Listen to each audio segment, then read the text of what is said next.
it's been a very eventful 2 years or thereabouts for many Nigerians ever since President Bola Tinubu assumed office on May the 29th, 2023. From day one, the president wasted little or no time to initiate wide-ranging reforms across all sectors. The upshot has been a mixture of satisfaction on the part of the people who believe he's done a great job. On the other hand, there has been a lot of discontentment amongst those who are convinced that President Tinubu's scorecard in the priority areas of the economy, the fight against corruption and insecurity has been nothing short of an unmitigated failure. Joining us now to have a conversation is Professor Usman Yusuf, a good governance advocate and former Executive Secretary of National Health Insurance Scheme. Good morning, Professor. Welcome to the morning show. Thank you very much, Adeswa, for having me today. Thank you for joining us. Now, we've said that Nigerians have had an interesting 2 years, but you've had an interesting couple of months because you spent time in Kuje prison. Can you tell us a little bit about what happened there? I did read your viral write-up from prison, but I want us to get a little bit of an update. What happened that led you to Kuje prison? Yeah, Kuje for me was just a retreat for rest, prayers, and reflection. But seriously, you know, on the 29th of January this year, at about 6:30 p.m., my wife came up to my room and said there are some gentlemen that knocked and just walked into the room, dark-suited, walked into the door. They want to see me. They said I'm expecting them. I came downstairs in my jalabia, no hat, and flip-flop. And they said they are from the EFCC. They've come to take me to the EFCC. I said, guys, you haven't even introduced yourselves. So they just brought out their badge and said, oh, they're EFCC. Show me arrest warrant. Oh, we don't need that, sir. Okay? Allow me to go upstairs, change. They blocked me. They didn't let me. Allow my wife to go upstairs and bring me some change of clothing. They refused. We went outside. As we went outside, their bus was waiting outside. The driver was sitting, the engine was running. And there were 5 armed mobile policemen, some deployed behind the house, thinking I would run. I'm not a runner. So we went in and I was sandwiched between an armed mopol and a young operative. And they were high-fiving themselves as if they had captured notorious Kachalla Bello Turji. We went to the EFCC, went to the office of their boss, and he handed me a bunch of papers. What are these? These are your charges. Well, I don't need the charges if I don't have my lawyer here. Well, the guy was waiting to go home, and my battery had gone down, and I couldn't call my wife and to tell her where I was and how I was, and they wouldn't let me call her. And they just took me to the cells. Nobody had told me whether I was going to stay, why I was there, how long I was going to be there. They just took me around the building to the cells. Entered the cells, well, a lot of them were youth. They recognized me from the previous brouhahas in Nigeria. And they came up to me wishing me good luck and best wishes. I had serious headache because remember I had fasted for over 14 hours by then. I hadn't eaten or drunk anything. They brought me a sachet of pure water and tea. I drank and went to sleep. And then the next morning, they took us to, they called my name out. We were going to court. We went into the bus. Well, when we came out of the building, they had placed their official photographer to be taking photographs of me without a hat, in jalabia, in flip-flop. That was when I realized these guys are up to no good. All they're interested is to demean me, dehumanize me, and weaken my spirit. They don't know who they're dealing with. We went into the bus, and I was jokingly telling them, guys, haven't you forgotten the chains and the manacles? They busted out laughing and said, oh, our guy, it hasn't reached to that. We went to court. They were not ready. We had to come back to the EFCC again, and they upgraded me from 4 of us in a room to I alone in a cell. I was there in the EFCC for 6 days. After that, I was arraigned in court, and then The judge did not give me bail. Her reason, well, she had a cold, I was put back to Kuje. I was in Kuje for 24 days. Denial of bail 2. Anybody accused is wrong because bail is a constitutionally guaranteed right of anybody accused, except if it was a capital offense or the person is suspected of terrorism. Mine was neither of those. I was denied bail deliberately by this government to shake me up. And I was put in Kuje for 6 days and 24 days in EFCC for 6 days and 24 days in Kuje to shake me up and silence me. But no, I'm no one to be silenced. In Kuje prison, I wrote my experiences and told this government that 6 days in Kuje and 24 days in 6 days in EFCC and 24 days in Kuje will not silence me. The whole purpose is President Bola Ahmed Tinubu's government trying to silence any dissent to his government. And this coming from a president who was an IDECO activist himself, who fought the military, who ran across the border and ran away from the military. And when he came back, he never gave neither Jonathan nor Obasanjo, not even Buhari, he never gave them peace. He was criticizing them. Criticizing a government in a democracy is a legitimate right of every citizen. And President Bola Ahmed Tinubu is trying to stifle dissent in this country and is trying to make this country a one-party dictatorial state. We are not going to let that happen. We'll continue to speak up. We'll continue to raise our voices because silence in the face of evil is itself evil. All right. Thank you. Yes, thank you very much, Prof, for giving us a context to that. I know that this case is before the court, and we may not really be able to dig deep into what happened. But then I would still like you to speak further to it. What, in your opinion, informed EFCC essentially digging up this case 8 years after you left? You're saying that it's all about President Bola Ahmed Tinubu, but EFCC deals essentially with financial infractions. And 8 years ago, as some people will have argued, may not be statute bound, as they say. So why do you think that this has been, dug up 8 years after? And then secondly, if you can take that together, why did former President Buhari let you go as the executive secretary of the NHIS, given the fact that you only spent 3 years at that time? 3 years ideally would not be the tenure of an executive secretary. Were there financial impropriety? Were they fully dispensed with as at that time? Otherwise, maybe that will explain why the FCC is digging that up at this moment. Right. So the first one, I will tell you, the first one is already explained it. The EFCC are playing the attack dogs of this government. There is nothing. There is nothing. If the EFCC, the current leadership of the EFCC had done their due diligence, I have a huge file in the EFCC, 9 years. When I was during one of my suspensions, I was sitting in the room, I got a call from the acting chairman of the EFCC at that time, Ibrahim Magu, never met him, never spoke with him. Called me over, come to the commission. I came to the commission. In a conference room, he had assembled his senior staff.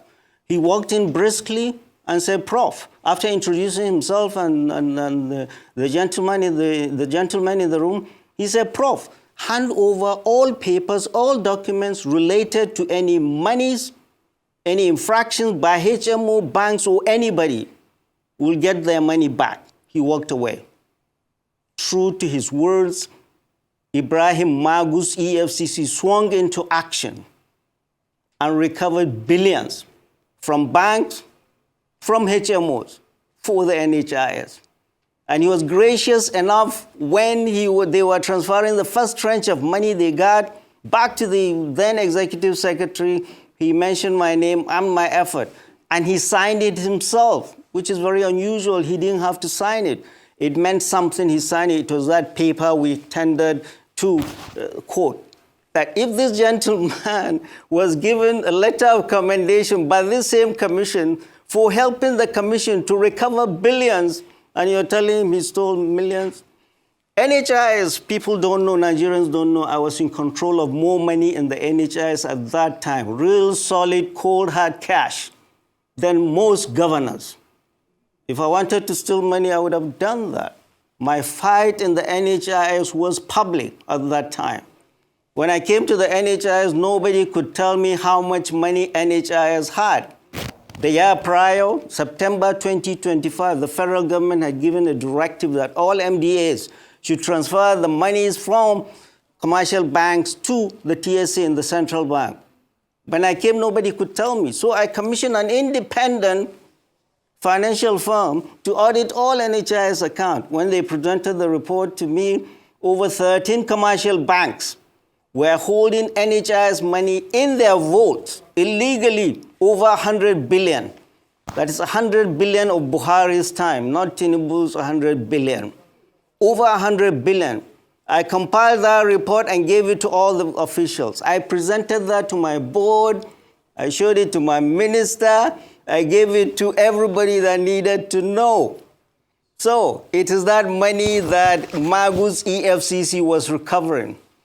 And the HMOs, my fight with them was public, was fierce, was messy, because they were not doing what they were supposed to do. They were holding on to people's money they were supposed to pay for people's health. So my fight with them was very public, and my fight in the NHIS, in the EFCC, ICPC, even the presidency, everywhere.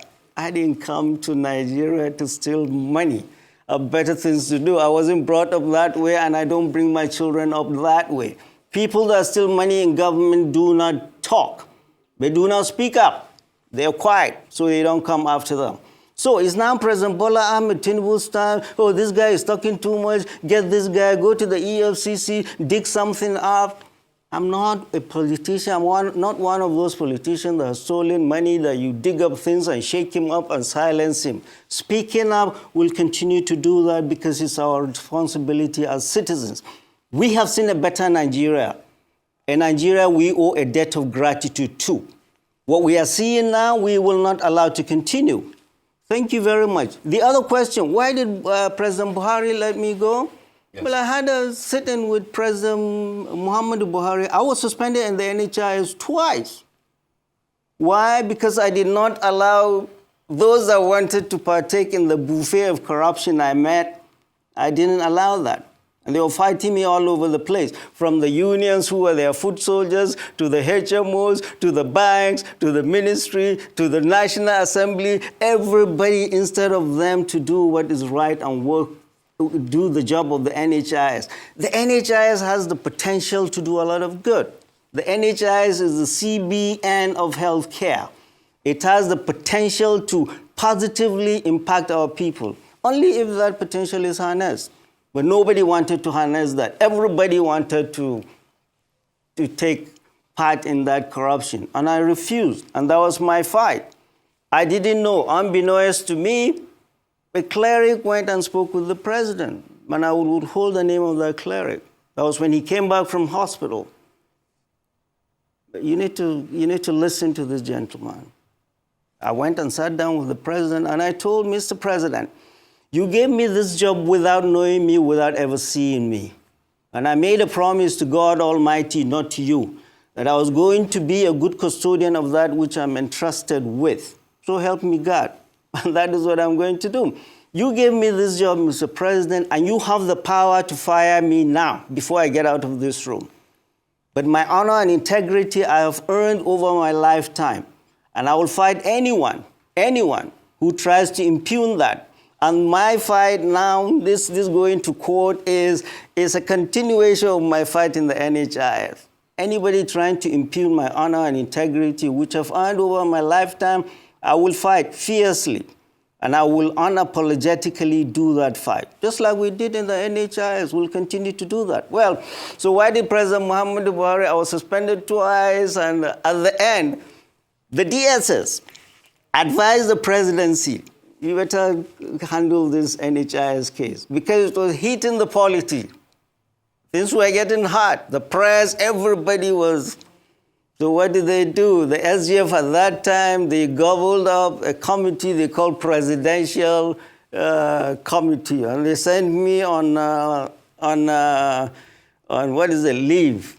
They called everybody. They called me. This was photographed. If they want to check it, they can go and check it. They called me. They went to the minister. They called the board. They called HMOs. They called staff of the NHIS, everybody.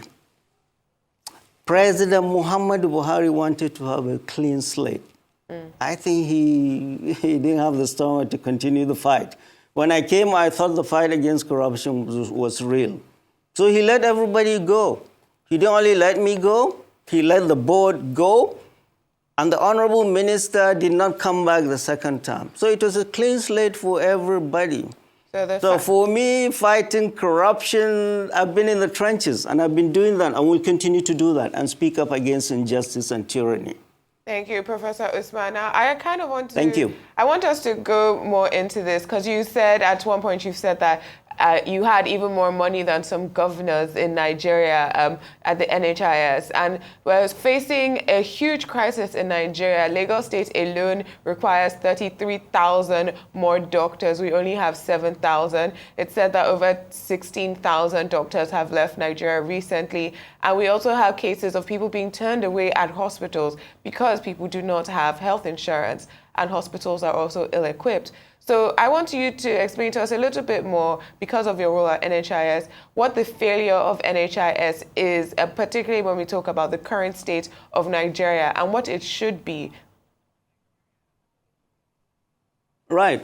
I mean, when I came into the NHIS, so there are many stakeholders in the NHIS, in healthcare in Nigeria. The NHIS is supposed to be the regulator of health insurance. Other stakeholders are, of course, the HMOs, who are the middlemen.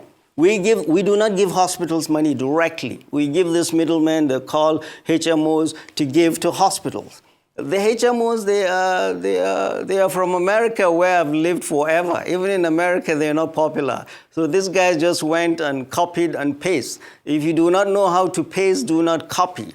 They just copied and pasted whatever they want to do. So NHIS on top, the regulator, the HMOs, who is supposed to be the middleman, the hospitals who are supposed to take care of the patients, the ministry who is supposed to supervise us, the National Assembly who is supposed to oversight everybody, and of course the person who nobody is talking about. The biggest stakeholder is the patient, the person we call the enrollee, who is lost in the shuffle. So when I came, nobody is talking about the enrollee, the patient. They go to hospitals, they are not being treated with the honor and dignity they deserve. They are treated as lepers. Why? Because NHIS was not paying. Why is NHIS not paying? Is because NHIS gives money to HMOs 3 months in advance. I don't think anybody in this country, not even the president, gets paid 3 months in advance. They get paid 3 months in advance to pay hospitals. They don't pay. They were not paying. They were not paying. So I assembled all chief medical directors of hospitals. It was in Calabar. I told them, gentlemen, ladies and gentlemen, I'm in the midst of friends and I can take liberty to speak the truth. Patients are complaining that you are not taking care of them. And consistently what I heard all over are HMOs are not paying us. HMOs are not paying us. And I gathered HMOs here in Abuja. I told them there's a new sheriff in town. You must pay everything. And what I did was, and all of them, almost all of them, their licenses had expired 3 years prior. And I asked people in the NHIS, would the bank deal with any bank would the CBN deal with any bank that is not licensed? Would a doctor go and practice if he's not licensed? Their license had expired. So I did reaccreditation, and one of the conditions of reaccreditation is that every HMO, even if you serve 1,000 hospitals, go to that CMD of each of the hospitals, get me a letter of non-indebtedness, signed by that CMD. And then they started scrambling. They were going to pay off whatever debt they had. CMDs were calling me and blessing me for all of this. So We were not doing well as a regulator because the feeling was the NHIS, we allowed all of the shenanigans to go ahead. The hospitals were not treating our patients well. We give NHIS money. Up to today, go and check. NHIS money sustains all tertiary hospitals in this country. The money NHIS gives them, it's a lot of money. But they were not using it for the purpose it was supposed to be, taking care of patients. They were using it to buy SUVs or build stuff. So I had to read the Riot Act to ourselves, that we have failed as a regulator. The HMOs, you cannot continue what you're doing. You must pay up all the debt to hospitals. Hospitals, you must treat patients better. And the ministry, of course, they wanted a piece of that. The National Assembly, they wanted a piece. So my fight was all over. But it was a good fight, alhamdulillah, and I will do the same again if I have a chance. All right, Prof. Now that you seem to have concluded that what happened to you in January and all, a good chunk of February when you were incarcerated was a witch hunt, will you still be able to constructively criticize the government without you garnishing it with the fact that, you are convinced that what happened to you was a witch hunt, directly or indirectly from the government? And having said that, therefore, what will be your candid assessment of the first 2 years of President Bola Ahmed Tinubu, zeroing down on three important factors in the lives of Nigerians? And that will be economy and the quality of life, insecurity, and then energy sufficiency, power, fuel, and all that. Just those three, so that we can manage time. Right, okay. Criticizing the government, I've been criticizing President Muhammadu Buhari since I left government, and President Muhammadu Buhari is from my state. So criticizing government is a constitutional right of every person. So, and criticizing President Bola Ahmed Tinubu's government, there's no government worthy of criticizing than this government, because it's a government of now, and it's a government that has shown us more suffering than we've ever seen. So even when I was in Kuje, when they thought they would lock me up 13 hours in cell and not, I was able to write and criticize them, express my right. Back to assessing this government. Last year, this time, May last year, when they celebrated the first year, I came out and I wrote. My summary then was the government of destitution, deceit, and hopelessness. Hopelessness. They came with renewed hope. Well, now this is the second year you want us to talk about energy, you want us to talk about economy, you want us to talk about security. Let's talk about energy. There was a front page story, Daily Trust the other day. Katsina, Kano, and Jigawa, they get only 2 hours of electricity.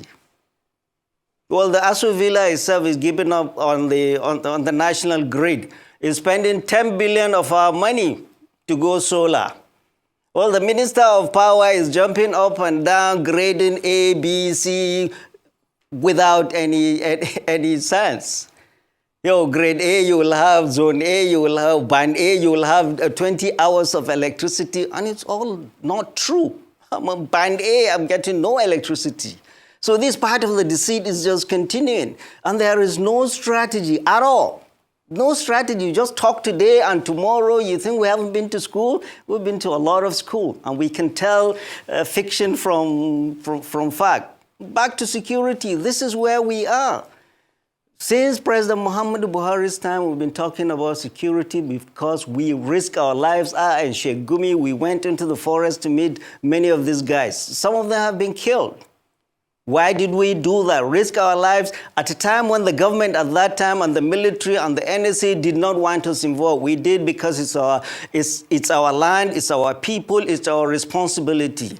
And this is what I have said. And I made a presentation to all the service chiefs at that time. They were gracious enough to allow us to talk. This is not a military problem. The banditry, I know, is not a military problem, and it can never be won on the battlefield.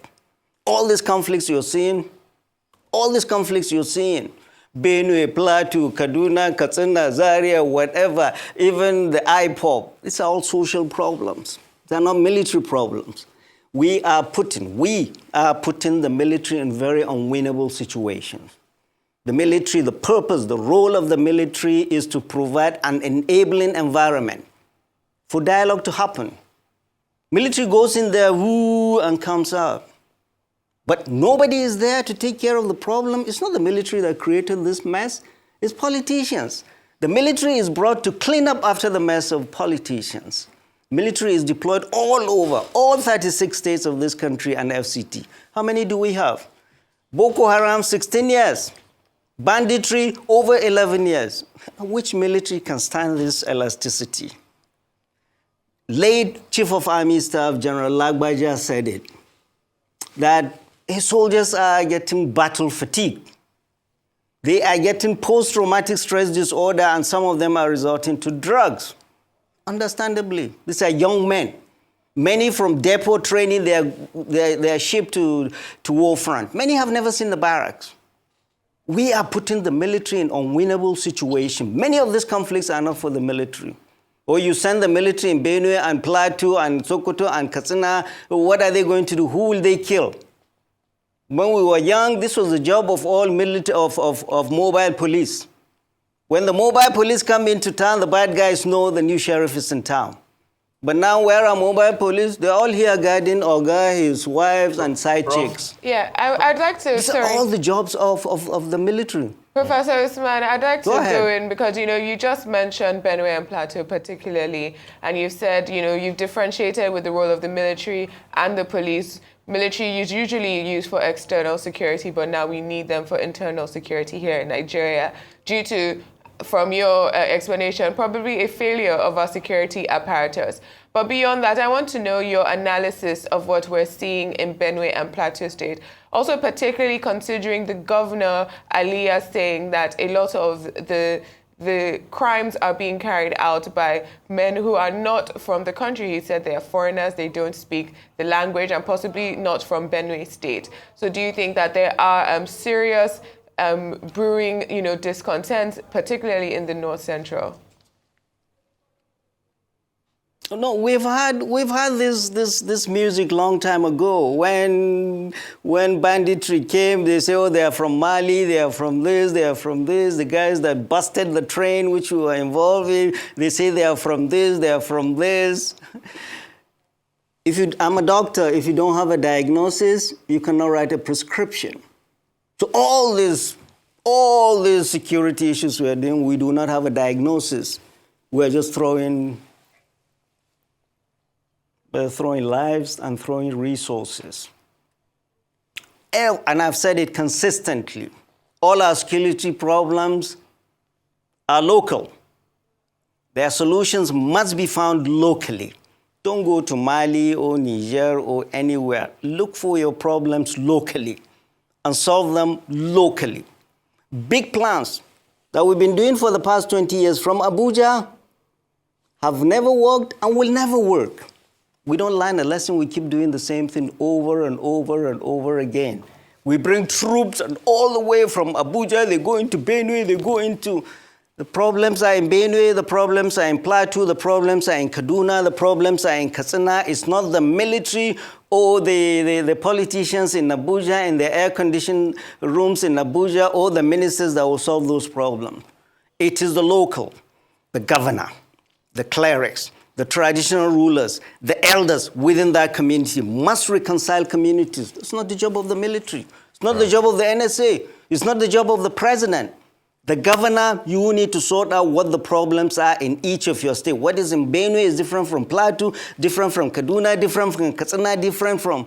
A governor needs to understand what are the problems in my state, security problems in my state. Who are the people I need to talk to? Who are the people I need to bring? Well, from Abuja, you go and see only one community, you don't see the other, you come back, you think, no. There has to be a serious dialogue, serious reconciliation between communities. They are not from Mali or Niger. Problems are local, solutions must be found locally. But all the security problems can never be won on the battlefield. Military, we are pushing the military to do a lot of things they cannot do. Okay, Prof, very quickly before we let you go, because we've run out of time, just very quickly, a lot of people think that Asiwaju Bola Ahmed Tinubu, the president, is strategically, politically consolidating in the entire southern part of the country. What do you think will happen going forward into the electionary period? Do you foresee a situation where it will be North versus the South? There's a school of thought that says that the president will not win because he's popular, but he will return because the opposition will lose. Is that your thinking? And what will be your candid opinion very quickly before we let you go? Right. My candid opinion, the honest truth is that this is vintage Bola Ahmed Tinubu dividing the people. And I said up front, even before the election, I wrote a paper about Muslim ticket is neither for God nor country, but for self. The Muslim ticket, essentially what it did was to divide, cleave, put a big cleavage between Muslims and Christians in the North. And this, now he's realizing the North that voted him, people in the South are saying, oh yeah, North South, meaning. He did not win in Lagos, in home state Lagos, but in Katsina we voted him in. So it is the North that brought him. 5 out of his 8 million votes came from the North. People in the North voted him without a gun to their head. When Lagos, his home state, did not vote him in. So we brought him in. After 2 years, what has he done? Every other appointment is a Yoruba person, violating the Constitution. There are over 300 ethnic groups in this country, but every other appointment, over 70% of his appointments are Yorubas. So he is trying to put a cliff. That's why I said in my paper, this government is reckless. This is reckless. You are trying to put a cliff between ethnic groups. You started it between religions, and now you're going between regions. Let's see if anybody in the South can control the whole of the South, and he will win election. Nobody can control the whole of the North alone and win an election. So all this twisting and turning they are doing, instead of taking care of problems they have created now, they are looking at 2027. They brought hunger in this country. They worsened insecurity. The economy has gone south. Hyperinflation in this country. You haven't taken care of this problem. You're looking at 2027. For goodness sake, what manner of man do we have as our leaders? People are dying. And the best message I saw was Tunde Bakri's message, Easter message to the president.